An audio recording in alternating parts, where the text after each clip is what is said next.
Hello student, स्वागत है आप सभी का आज के सेशन में। कैसे हैं सभी लोग? चलिए बच्चे स्टार्ट करते हैं। आज की खबरों को पढ़ना, बहुत ज्यादा खबरें नहीं है तो बर्डन थोड़ा सा कम रहेगा आपके माइंड पे याद करने के लिए। ठीक है, चलिए स्टार्ट करते हैं। सबसे पहले बच्चे आपका एक बिडिंग जो है हुई थी और उसमें आपका जीत लिया है किसने? मेघा इंजीनियरिंग। कंपनी का नाम है मेघा इंजीनियरिंग। ठीक है, अभी हाल ही में जो है आपका इनको एक कॉन्ट्रैक्ट मिला है। किस चीज का कॉन्ट्रैक्ट मिला है? won the contract to build and manage the country's first private strategic petroleum reserve। ठीक है, देश का पहला निजी रणनीतिक पेट्रोलियम भंडार, इसका निर्माण करेगी कंपनी और इसको मैनेज करेगी कंपनी। ठीक है, तो ये जो है बच्चे आपका अनुबंध इन्होंने हासिल किया है, कॉन्ट्रैक्ट इनको मिल गया, मेघा इंजीनियरिंग। ठीक है, उसके बाद है ये परियोजना कर्नाटक के पादुर में स्थापित की जाएगी। कहां पे की जाएगी? कर्नाटका के पादुर में। ठीक है, यह रणनीतिक पेट्रोलियम भंडार 2.5 मिलियन मीट्रिक टन क्षमता वाला होगा। इसकी लागत लगभग 5,700 करोड़ रुपए होगी। है ना, लागत याद रखने की जरूरत नहीं है, लेकिन हाँ कैपेसिटी याद रखना, 2.5 मिलियन मीट्रिक टन इसकी कैपेसिटी होगी। यह अनुबंध सरकारी company Indian strategic petroleum research limited यानी कि ISPRL के द्वारा दिया गया है। ठीक है, तो ये जो हमारी गवर्नमेंट कंपनी है, इन्होंने एक प्राइवेट कंपनी यानी कि मेघा इंजीनियरिंग को जो है आपका कॉन्ट्रैक्ट दिया है।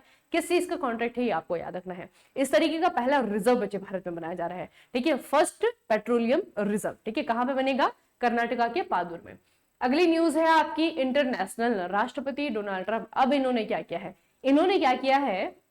दक्षिणपंथी राजनीतिक कार्यकर्ता चार्ली किर्क की हत्या के बाद वामपंथी फांसीवादी विरोधी एंटीफा आंदोलन को आतंकवादी संगठन घोषित कर दिया है।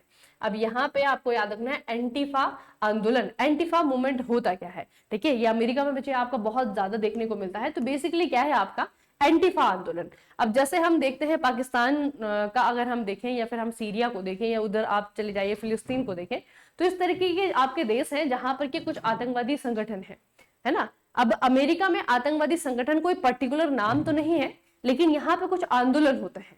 ठीक है, जिसको कि कंबाइनली एंटीपा मूवमेंट कहा जाता है। ठीक है, अब किस तरीके के आंदोलन होते हैं यहाँ पे बच्चे आपका? मुख्य रूप से चरम दक्षिणपंथ और नस्लीय भेदभाव के खिलाफ प्रदर्शन करने के लिए जो है आपका इनको जाना जाता है। ठीक है, तो एंटीपा मूवमेंट मतलब ये मत समझने कि कोई टेररिस्ट ग्रुप है एंटीपा। ठीक है, ये मूवमेंट का नाम है कि एक प्रकार के आंदोलन चलते हैं, उन सभी को जो है आपका कंबाइनली ट्रम्प ने क्या किया है? उनको जो है आतंकवादी संगठन जो है आपका घोषित कर दिया है। ठीक है, इसे याद रखना बच्चे। तो एंटीपा जो शब्द बना है आपका, ये एंटी फैसिस्ट। ठीक है, इसको जो है आपका मिलाकर के बनाया, एक तरीके से शॉर्ट फॉर्म है ये। तो एंटीपा शॉर्ट फॉर एंटी फैसिस्ट। फांसीवादी विरोधी का संक्षिप्त रूप है। अति वामपंथी उग्रवादी समूहों के लिए एक सामान्य शब्द है। यह कोई एक संगठन नहीं है, लेकिन इसमें ऐसे समूह शामिल हैं जो कि फांसीवादी और नियो नाजी का विरोध करते हैं, खास करके प्रदर्शनों के दौरान।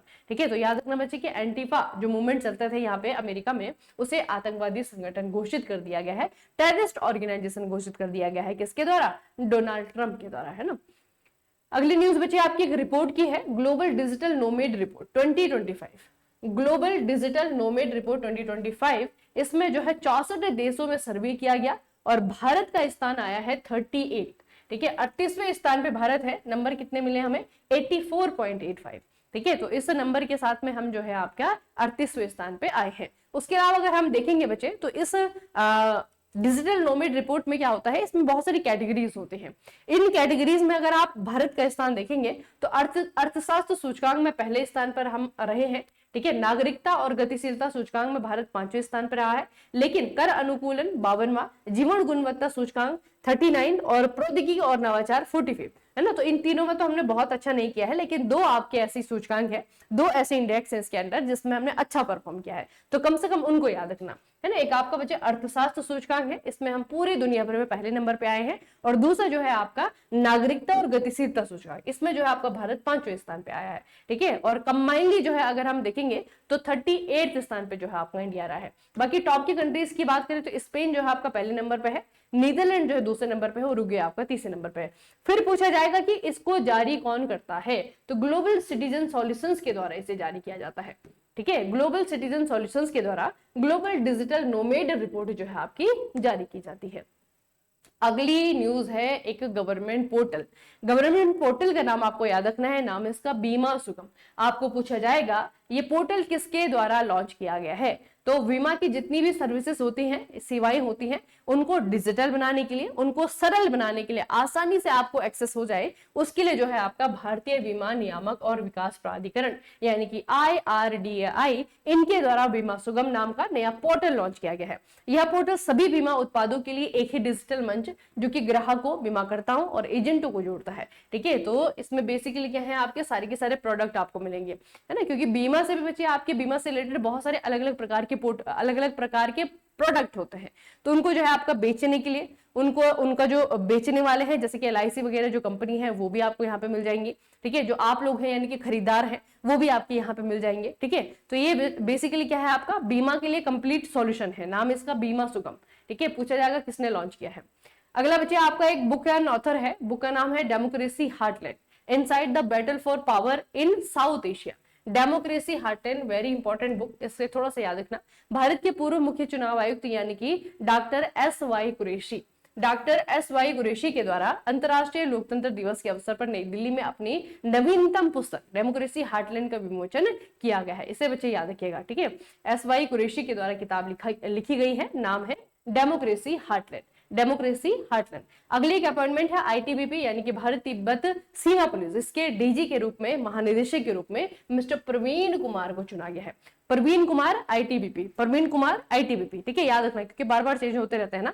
ITBP प्रवीण कुमार। ठीक है, ITBP प्रवीण कुमार। ITBP की अगर हम बात करें 1962 को इसे बनाया गया था, नई दिल्ली में इसका हेडक्वार्टर है और इसका जो मोटो है वो है आपका शौर्य, दृढ़ता, कर्म, निष्ठा। ठीक है, न्यू दिल्ली में इसका हेडक्वार्टर है, 1962 को आपका बना है ITBP और प्रवीण कुमार वर्तमान में इसके नए महानिदेशक बने हैं।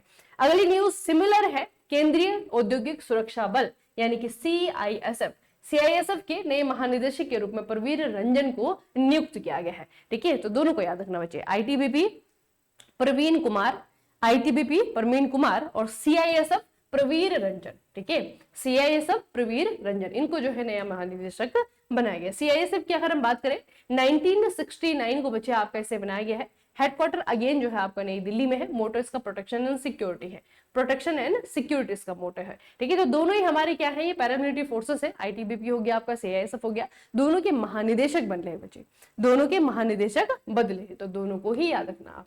ठीक है, तो आज की खबरें बहुत ज्यादा नहीं रही, लेकिन ये जो लास्ट की दो खबरें हैं सिमिलर हैं, कंफ्यूजन का स्कोप है इधर, तो अभी याद कर लो। ठीक है, ITBP के जो आपके DG हैं प्रवीण कुमार है और जो आपका CISF है उसके जो DG बने हैं उनका नाम है प्रवीर रंजन। ठीक है, तो प्रवीण कुमार और प्रवीर रंजन दोनों का सिमिलर है, याद रहेगा आपको।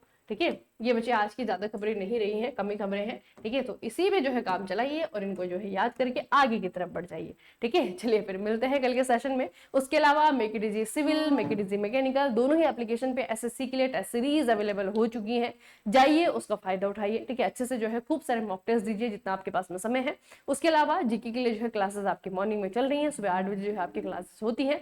हिस्ट्री हम एक तरीके से कंप्लीट कर चुके हैं, मिडिवल हिस्ट्री हो गया है, मॉडर्न हिस्ट्री हो गया, और आज जो है आपका इंडियन फ्रीडम स्ट्रगल भी खत्म हो चुका है। ठीक है, तो अभी हमें बेसिकली क्या करना है, बाकी के जो स्टडी के सब्जेक्ट है, कल जो है बच्चे इकोनॉमिक्स में एक बहुत इंपॉर्टेंट टॉपिक है जो पिछले कुछ 3-4 सालों से मैं लगातार एनालाइज कर रही हूँ, तो इस टॉपिक से क्वेश्चन आपका लगातार बनते जा रहा है। ठीक है, तो ये टॉपिक है आपका मनी, इकोनॉमिक का टॉपिक है आपका मनी, और उसके साथ में आपका बैंकिंग। ठीक है, तो इंडिया का जो बैंकिंग सेक्टर है और जो मनी जो टर्म है या मनी जो आपका चैप्टर आता है इकोनॉमिक्स में, उसे जो है कल हम लोग करेंगे।